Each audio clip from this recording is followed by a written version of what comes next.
on Godless Records. Nebu on the beat.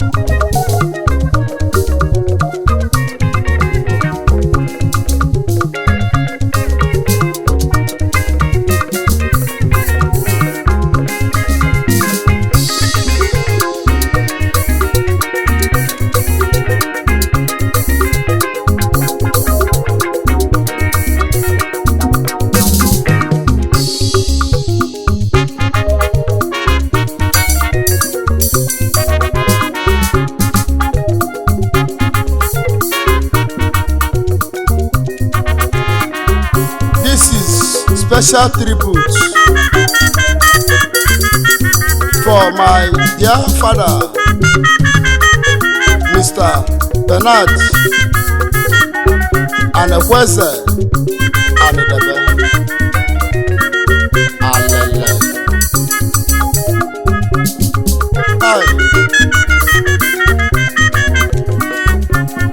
Ndị obodo anyị onwe mere obodo ọfụma. Onwe mere obodo ọfụma mpịtị kwere obodo anyị onwe mere obodo ọfụma obodo onwe mere obodo ọfụma ndị obodo anyị onwe mere obodo ọfụma obodo onwe mere obodo ọfụma ndị obodo anyị onwe mere obodo ọfụma obodo onwe mere obodo ọfụma mpịtị kwere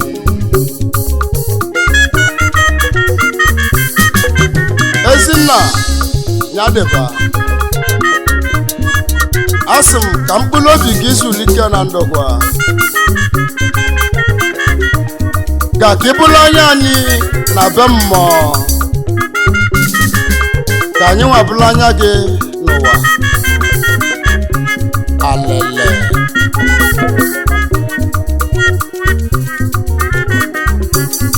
ndị obodo anyị nne n'obi agbawa m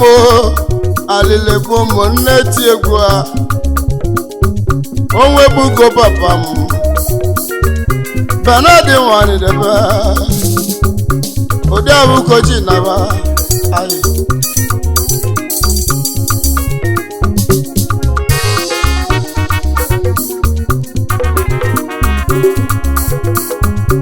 Bernard Anidebe nne m lia na mmụ ga ọjị n'ime mmụmụ a na-elitu na mmụọ neke na mweza na mubanye Mr. Bernard Anidebe amulia na Umugoji family nke dị na ụmụ Anelutu King Great in Umaneke village Umu Ezanamo Anambra West, Anambra State, Nigeria.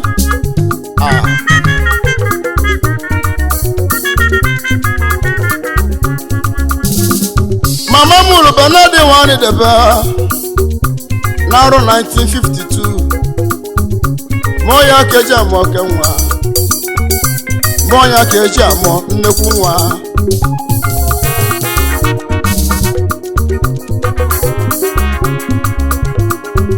Nne m ụlọ Bernard mụrụba mụọba mmadụ 11 bụ mmadụ 11 nwa ọbọdụ Bernard ada ofu nwa ma ofu nwa nọ n'efuru n'ọkụ alile gbugo onwe mere obodo ọfụma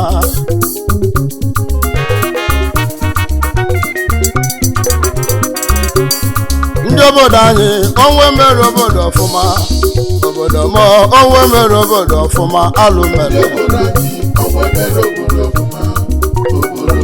onwe mere obodo ọfụma ndị obodo anyị onwe mere obodo ọfụma obodo onwe mere obodo ọfụma ndị obodo anyị onwe mere obodo ọfụma obodo onwe mere obodo ọfụma mpịtị kwere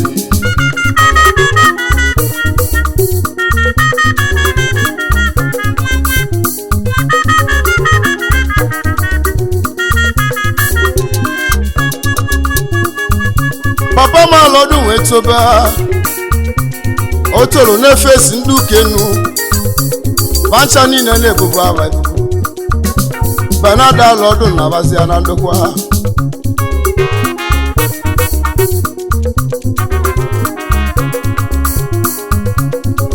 Mambe Benadi Alord ji tonita ma papa na mama enwere ego yibo meje n'ụwa mago n'ije n'ụwa bego ije ego bụ ije nwoke maka Chukwu nwoke na-enwere ego tọlatọ Ogbuefi Alord nwata babu ego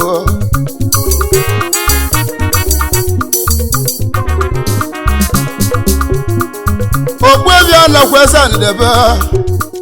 o si na nwata lavu ego n'ọnya ka o ji ma ọlụ aka kapịnta ka ọ na-alụlụ shie ya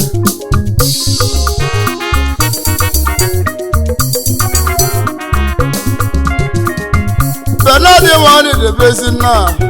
papa akalụlụ n'ọchọ mma nene Ogbuefi Anikweze anwụrụgo alelemo nemo kalawa ayi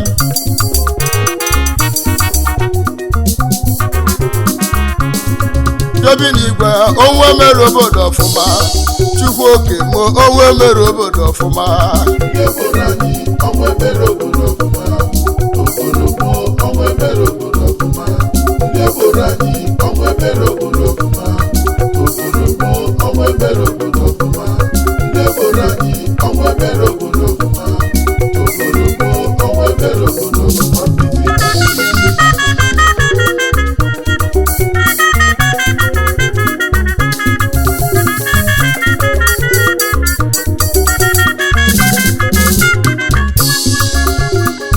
Benadi Alord nwetagide afụfụ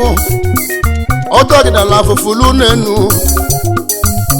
lụọ ọlụ ya nne ya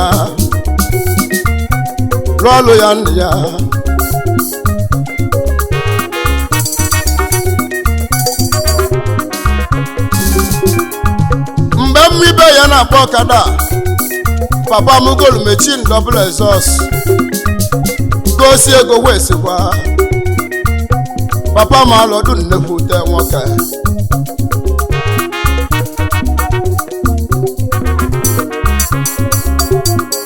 mgbe ibia ya na-anụ nwanyị papa m chele Enugu nụọ nwanyị nyapụ first wife ya nya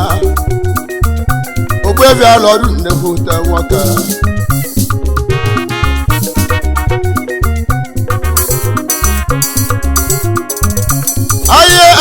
aye halile gbuo mo ne ka nchi eti egwu okwute ifugo mo ka neba gwa okwute ndị Igbo na dị obi nekili m onwe ebugo nna m alele m onwe ebugo nna m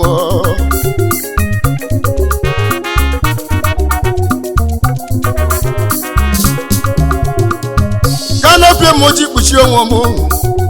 negodu nnekwu ikuku okwugo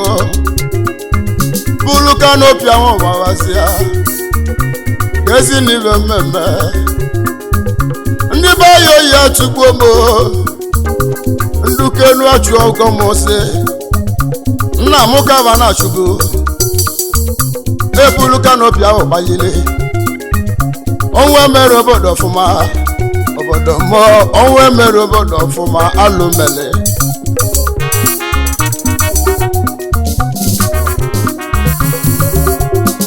mgbe ibe ya na-agba moto Ogbuefi Benadi Anidebe o buzo gba first car gbasia ka bụ mojuri ebe o mesia gba moto nke bụ ha gbasia anya mojuri ebe oge nna m bebere agadi o mesili go moto nke ịtọ Ogbuefi Alord nnekwute nwoke Ogbuefi Alord nnekwute nwoke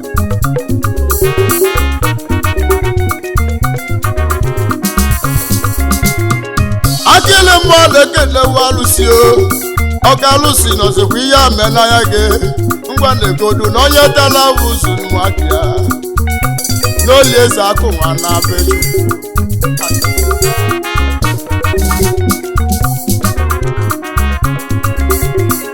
papa merila akụ m na bechukwu maka chukwu no na-ewute m n'obi ma mmeburu ọgụ gabe chukwu onye tela afọ wee zụ ụmụaka anya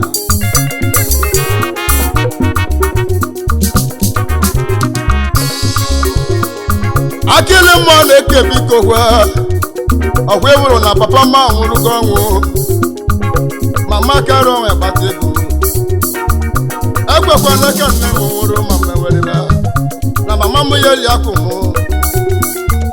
papa ma Alord olie zaka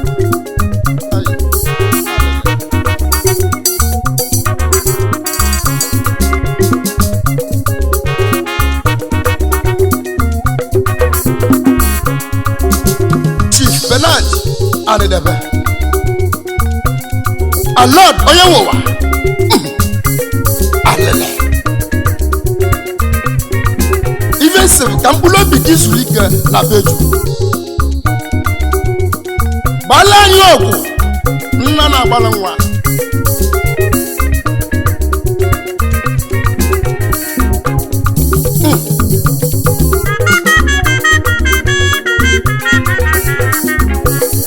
Chiobi n'igwe onwe mere obodo ọfụma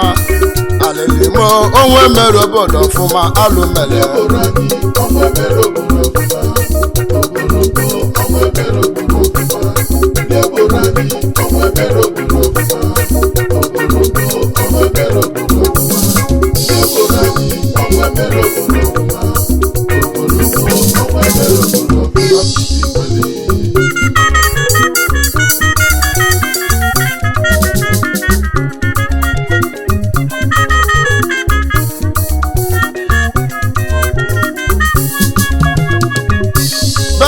Anidebe, he survived with 5 wives. Nwunye nke izizi ya nne m Mama Victoria Anidebe, Victoria Bernard Anidebe,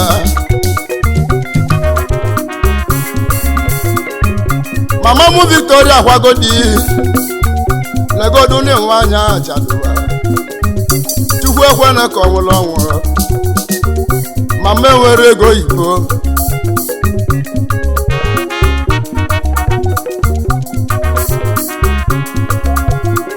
nwunye nna m oke bụ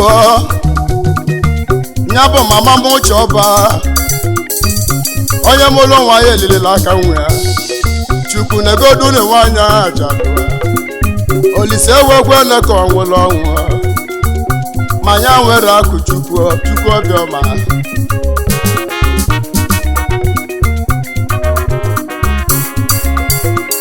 akịlị ụmụ na-eke nnekwu alụsị ọya ka nnọnụ na-akpọ gị akịlị nna m ọkwa nke ya aza anyị ibe mere ndị na-etile egwu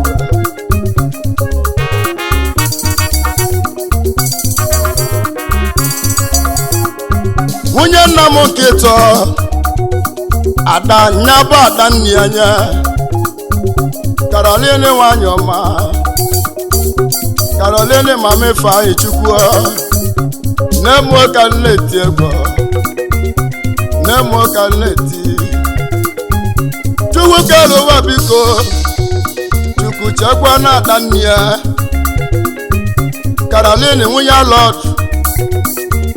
Chukwu obiọma chi anya ogologo ndụ arụsike ekwekwe na-ekwo kọkọnya ma anyị nwere ego oyibo Chukwu obiọma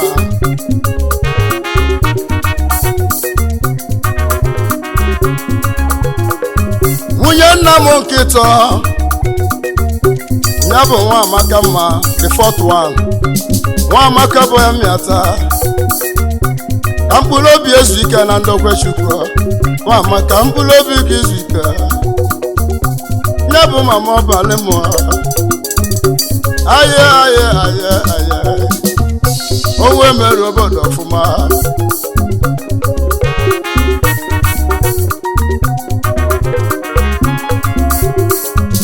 nwunye nna m nke nọ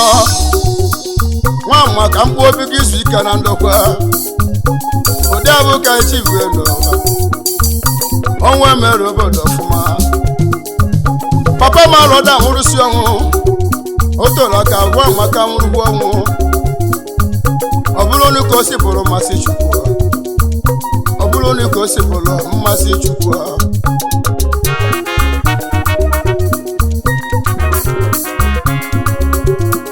Mr. Bernard Anidebe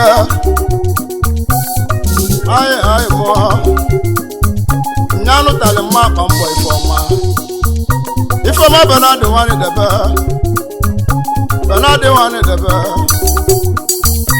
nyanu tale ma pambo ifoma apambo nwa Bernard lekwa mo apa nwanne mo iba dia doja dia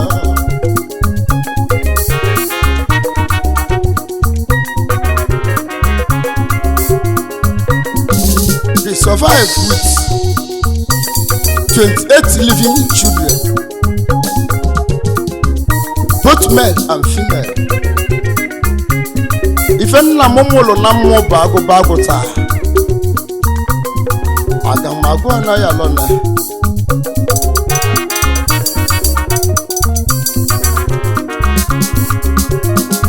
Ibanuga Alord jokpala, chetekwa nwa isi izie mmadụ. Igbanugo na nya no nya bụ ogbo ebe nna m metele kwụsị ịgba nwanne m ebe ahụ ka ị kwesịrị ka ibido ịgba nwanne ebe ahụ ka ihe ebido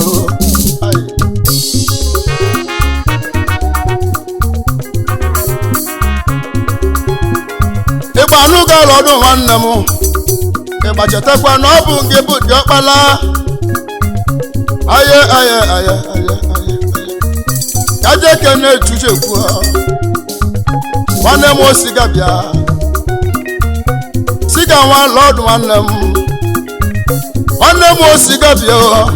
siga nwanne m na ka nje ti egwu siga nwanne m ibe adịgo doja de siga nwanne m siga bịa ya egwu abụ ka iji gbata ego n'ọnya ka na-eti ibe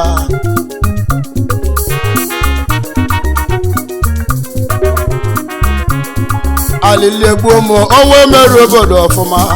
Chukwu oke mo onwe mere obodo ọfụma alụmere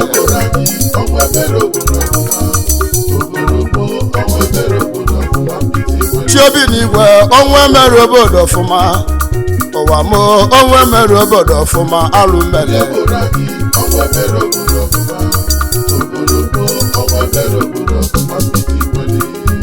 Papa m Alord na bana ndokwe be Chukwu ewu siga nwanne m ọ bụ nke bịa bịa tọọ m n'afọ siga nwa Alord bịa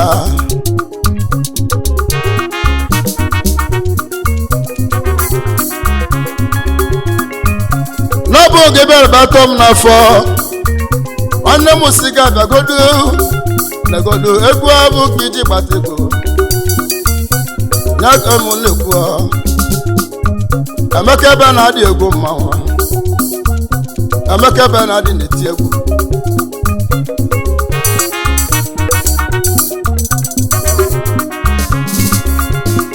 Chianụ mba nwanne nke mmụọ Chukwu Ebuka Bernard Anidebe ọgbabụ akpụlụ onye nwọlụ ndị nọ na saịtị anabasịa ụgba nwanne m ibu ọnụ ka nche eti nyabe Anumba Alord bịa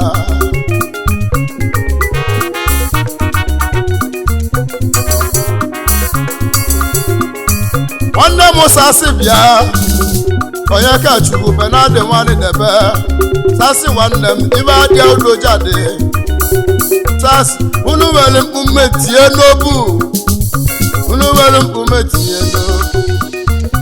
n'ọbịa lụwa ya na alele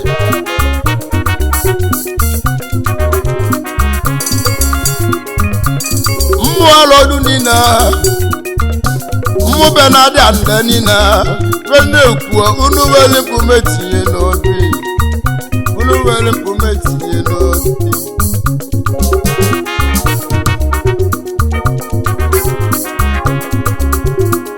ọmaba nwanne m Chika Obego ọba eburu ka nche eti egwu onwe ebugo nna m alụmele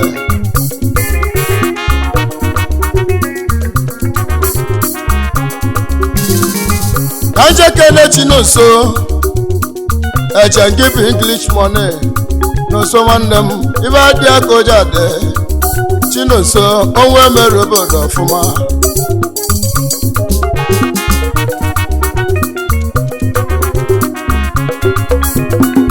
kanne ke no balume nyanu no ba golumu wannam obal ma lodo wannam obele wagwa gonna kwa nieje oda ke lujide ai ngi wele kumeti eno bia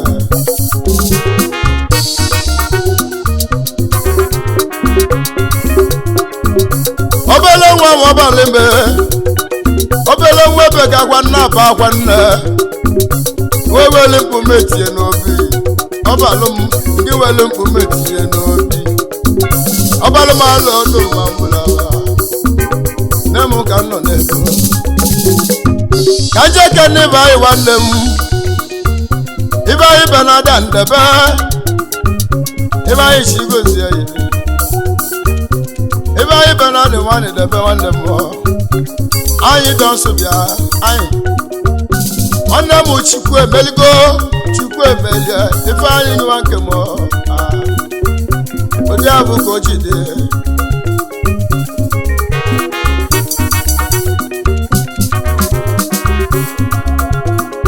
kana boku no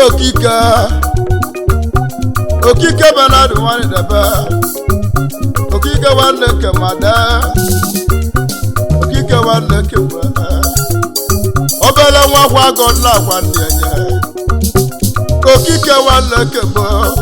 okike kiwele mpume do odabu kenu jide alumela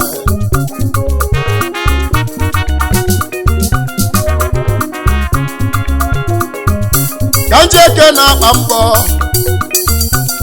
akpambo wana kemwa akpa wana mnemu kanje teku akpambo wana kemwa kana akpambo mwa be na dada akpa wana iba dia ko cha dia no mu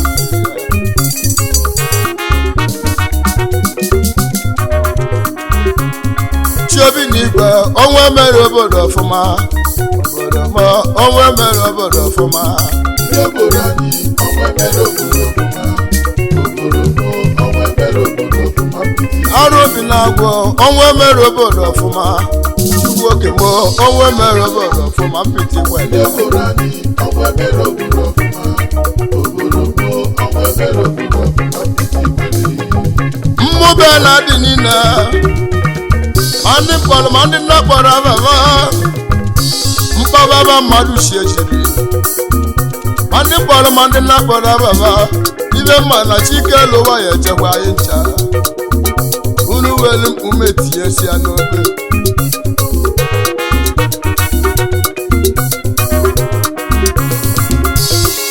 ndị nwunye be na dị nina ndị jizi otu abụrụ ndị kwalụ di ụmụ ajadu nri na unu wele mkpume tie n'obi ụdị abụ ka ochie dịzia onwe mere obodo fụma alụmere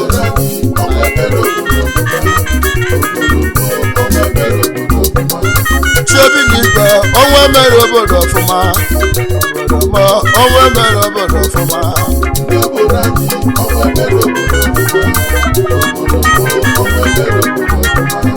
chiobi n'igwe onwe mere obodo fụma ma onwe mere obodo fụma